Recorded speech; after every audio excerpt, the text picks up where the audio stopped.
د دارلمان ماڼۍ رسما د افغان ولسمشر غني لخوا پرانستل شوه. ګرانو لیدونکو السلام علیکم. د دارلمان ماڼۍ د پرانستې مراسم په همدې ماڼۍ کې ترسره شول چې په مراسمو کې د جمهور رئیس غني او لومړی میر منیرالله غني ترڅنګ ګڼ شمېر نورو افغان دولتي چارواکو او د بهرنیو هیوادونو استازو هم ګډون درلود. ښاغلي اشرف غني غوښتل چې یاده ماڼۍ له ترمیم وروسته د هیواد د خپلواکۍ د 30مې کلیزې په ورځ پرانیزي، خو د تېرې شنبې شپې خونړي برید له امله چې په کابل کې د ودونو پر یو هوټل ترسره شو د یادې ماڼۍ د پرانستې مراسم هم وځنډول شول. راځو یو څه معلومات د دارلمان ماڼۍ په هکله درکوو. د دارلمان ماڼۍ د افغانستان یوه تاریخي بنا ده چې د غازي امان الله خان د واکمنۍ په دوره کې د کابل ښار د جنوب لویدیځ لوري ته په 8 کیلومترۍ کې د ابشار ټپې پر سر جوړه شوې ده. د دغې ماڼۍ د جوړېدو کار په 1404 هجري قمري کال کې د الماني انجینر والتر هارتن تر نظر لاندې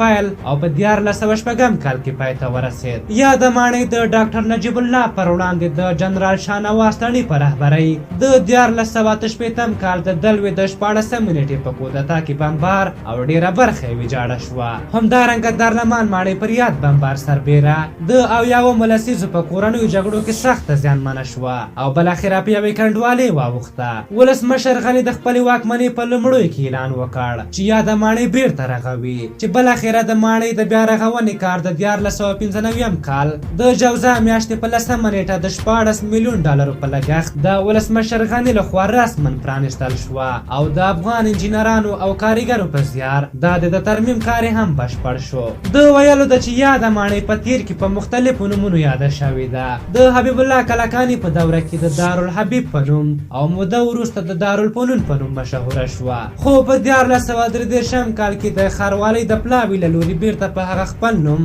یعنی دارلمان سره ونومول شوه.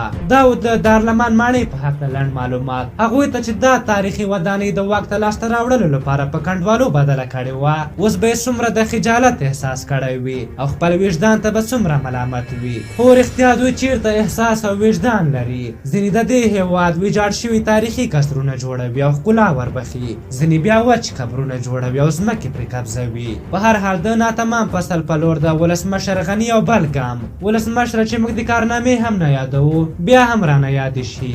دا د بله کارنامه دې هم د افغانستان په تاریخ کې ثبت کړه، درته مبارک دې وي. په هر حال تاسو د دارلمان ماڼۍ او د ولسمشر غني د کړنو په هکله څه نظر لرئ؟ خپل نظرونه مو راته په کومنټ کې ولیکئ. که زموږ ویډیو مو خوښه شوې وي ضروري لایک کړئ. تر بلې ویډیو مو په لویو بخښونکي خدای سپارم. د الله په امان.